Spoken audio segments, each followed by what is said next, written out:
Hello, this is a video about terminal values and use of the value driver formula. You know, when I make a mistake, I should admit it, and I want to show you how to use this formula. Let's just have a little bit of an introduction first. Is that okay? The introduction is that there's the standard growth rate formula, which is growth equals ROE times 1 minus dividend payout. Now we can just put growth divided by ROE equals 1 minus dividend payout ratio. And then we get growth equals 1 minus G over ROE. Okay? That's number one. Number two is the basic formula that the value equals cash flow in period 1 divided by K minus G, or value equals cash flow times 1 plus G divided by K minus G. Now we can, if value is the equity value, we can say the cash flow is the dividends, but the dividends is the, so how about this? Cash flow equals dividends times 1 minus plus G divided by K minus G. Is that okay? Or if we put the dividend in, cash flow equals EPS times 1 minus the payout ratio divided by K minus G. So far so good. And the dividend payout ratio is here. Sorry about that. I meant this to be DPO. Sorry about that. Then we, so we have, and this wasn't supposed to, this was supposed to be value, or equity value, and this is value. Sorry about that. I seem to be senile, and I haven't been drinking. I have not been drinking right now, so this is not the cause. It must be my old age or something. So and of course another mistake here. Okay, and so value equal EPS times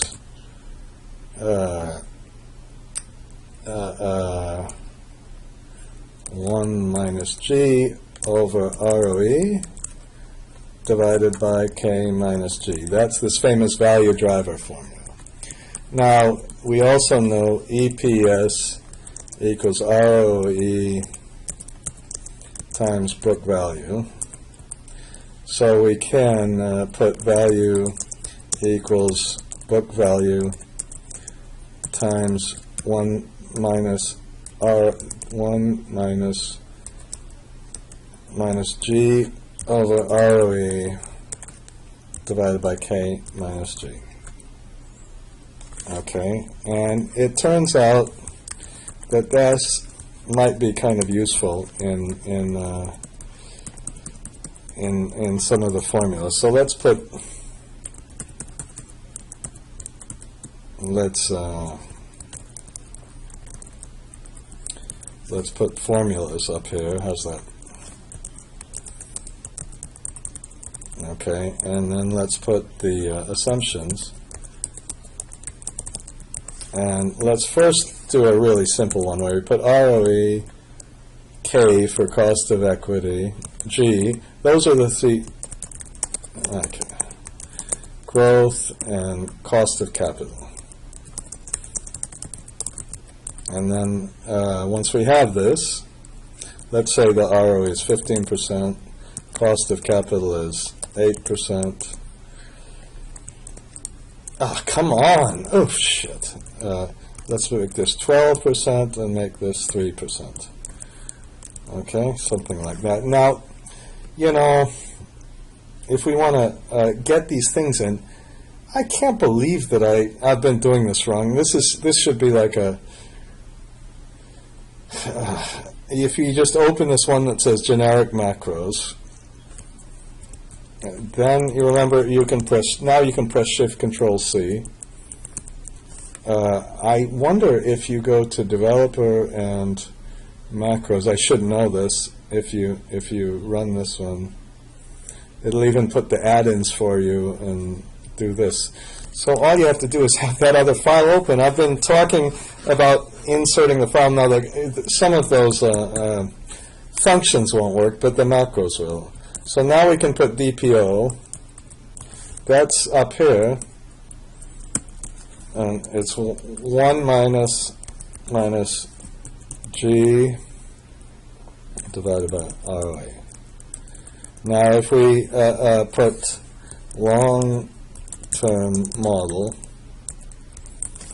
and let's put BV progression. Okay, and why don't we over here put the outputs? And we put value PE ratio and come on, price to book ratio. Okay, and then we go over here and put opening balance, and we add the EPS, put less the dividends, and then we put the closing balance. Now I need one more assumption. Shift spacebar, Shift Control plus. Is this too boring? If it's too boring, how can I make it more exciting? I don't know. Here's a way to make it exciting, because people get this, assume this PE ratio is some kind of damn mystery all the time. Shift Control 125, you know, and this shows you the drivers of it. And now we can get a little more sophisticated on this as well. Let's start over here. Closing balance. Always start with the closing balance. Opening balance equals closing balance. Let's put the ROE here, and let's put the DPS here, dividend payout ratio rather. Shift Control D. No. Oops, it doesn't work because I've got this. Oh shit. Okay, whatever. This is the opening balance times the times the ROE, and this is that times that, and then we put this plus this minus this. Okay, so far so good. Shift Control 1. Let's make this period 1. Let's add 1, and let's go to 300 years. Oh, look, it's 21. Down there, it's 29. Oh, it's 30, 40, blah, blah, blah, blah, blah, blah. Keep going, keep going, keep going. 200, 250. Uh-oh. Control R. Okay, well, it's 301. So what? That's about forever. Then you can press Shift Control R. We've done this. And now our value is just simply the NPV of using the cost of capital of the dividends payout ratio. Okay, so that's our value. Now our PE ratio is this divided by the EPS, or Shift Control 1. Price to book ratio is this divided by the book value, or 1.8. If we would make this 12, then the book value is 1. That's a whole big subject for a whole another video, and it's really an important subject. Okay, and if we wanted to compute this value, we could use the driver formula, and why don't I move these over, And we can say, well, let's take the EPS in the first year, multiplied by 1 minus G divided by ROE divided by the K minus the G. Okay, and we get exactly the same number. And if we increase the G, we get a higher PE. We decrease it, we get a lower PE. If we lower this, we get a lower PE. And if we make it even lower than the cost of capital, then if we increase the growth rate, we get a lower value. If we lower the growth rate, we get a higher value. Okay, I forgot what I had. Okay, let's make this a higher one. Let's make this 20%. And now we get and let's make this 7%. Now we get a 61 times PE ratio. Now this is crazy. By the way, let's put BV formula. So we could also take this, instead of even looking at the PE, we could take the book value per share, multiply it by the ROE, so far so good, multiply it by 1 minus G divided by ROE, okay, and then divide that whole thing by the cost of capital minus this, and we get exactly the same thing. Okay, so those are our things. Shift Control C. Okay, I think we're still okay. Now, let's make this the short term, and then let's make a long term. Okay, and then let's copy this. Now I'm going to keep the cost of capital the same. Okay, and let's say that this only gets 12% and this goes to 3%. Okay, and let's put the short term. Okay, and now let's call this the mixed model. So what we'll do is make the BV progression again. Okay, and this time we'll first put the short term, and then we'll put the long term, and then we'll put the short term and the long term. Okay, shit. Damn it. What am I going to do? I'm going to have to pause this. I've got a stupid phone call. I can't believe people have the gall to call me when I'm making a video. Pissing me off. Ugh. Okay, now we'll put the short-term switch.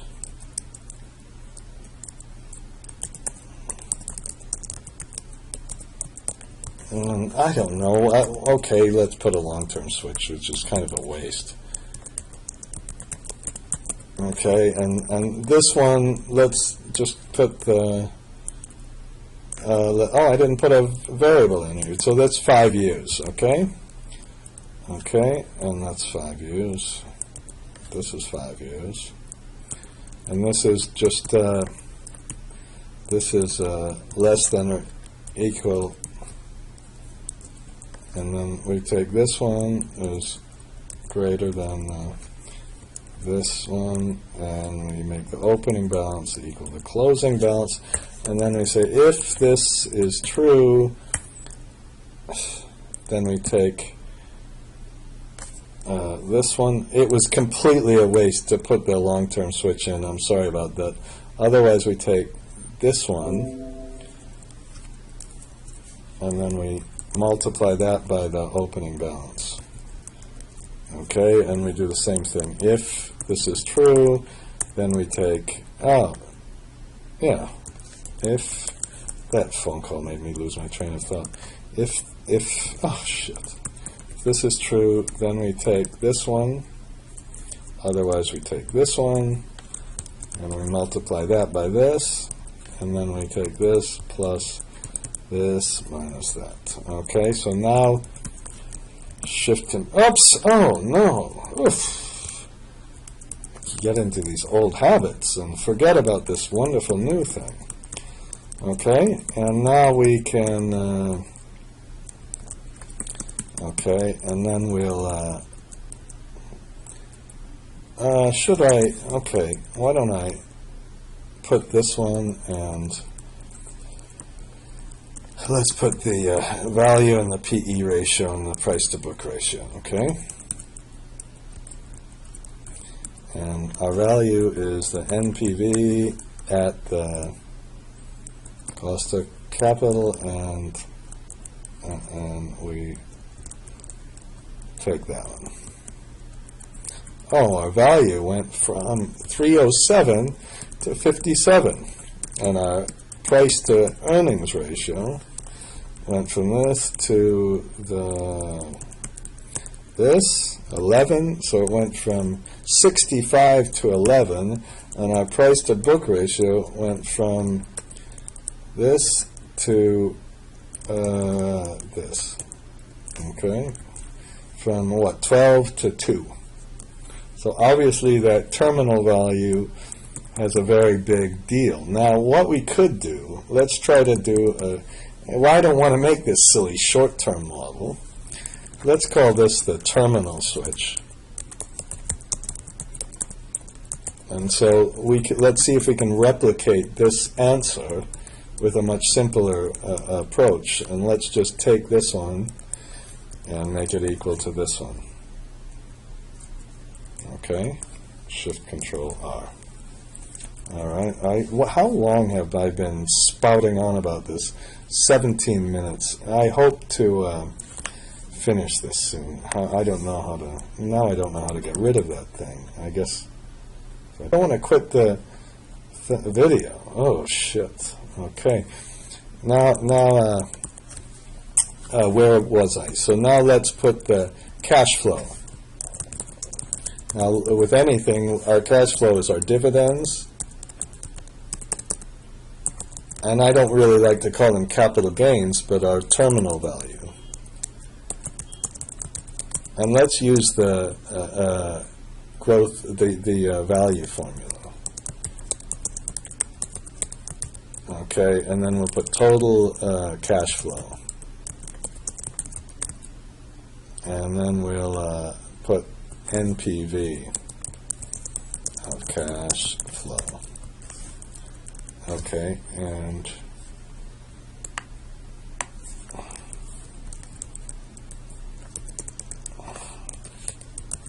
okay, and we can, let's just say we computed the dividends. So I'm not saying number one. We need to do this. So this will be if it's the short-term switch. We take the dividends, and this time let's just go about here. We'll make it flexible, and then terminal value formula. We take the earnings per share, and we multiply that by 1 minus the growth rate, which is the long-term growth rate, divided by the long-term ROE, and of course,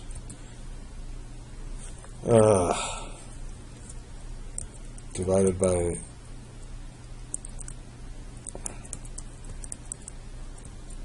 okay, to E, and then we divide that by the cost of cap minus the growth rate. I'm sorry, and then we'll multiply this by the, oh no, okay, and we multiply that by the terminal switch. Shift Control R, Shift Control 1.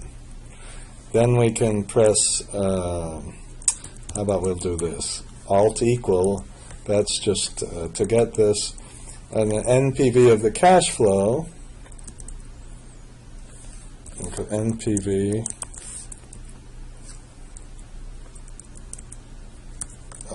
with the cost of capital. Okay, and it didn't work. Ah, shoot. Well, it's kind of good it didn't work. I've been touting that this thing doesn't work. But then, now let's do the same thing, but let's use the let's use the book value per share, and that's the whole lesson of this whole thing. So, we'll use BV formula. Okay, so we take our dividends, Shift Control R. Now for the book value formula, we take our book value per share of our closing balance, multiply that by the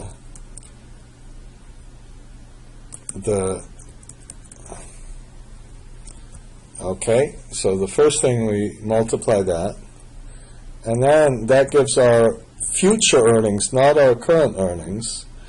And then once we have the book value per share, that gives our earnings per share, EPS, times 1 minus G over ROE,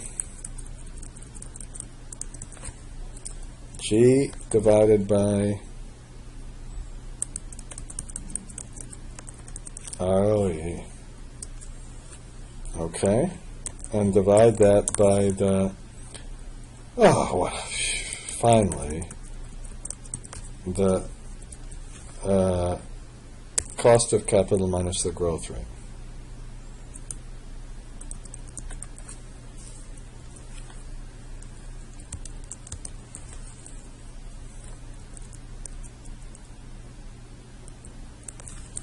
Shift Control R.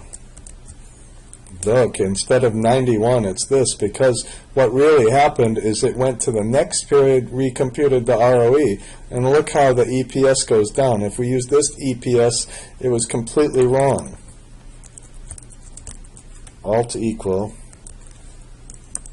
and then we put, and then we take this at the cost of capital, and we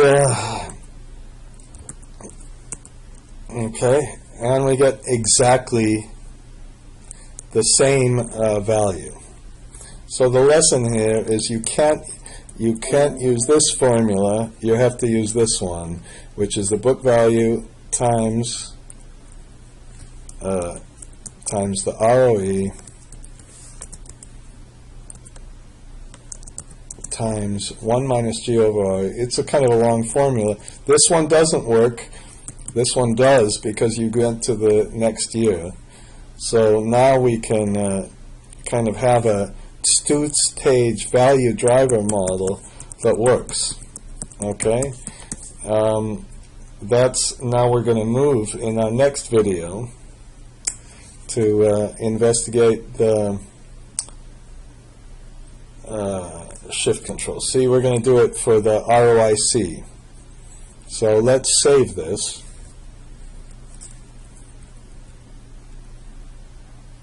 Okay, and we'll call this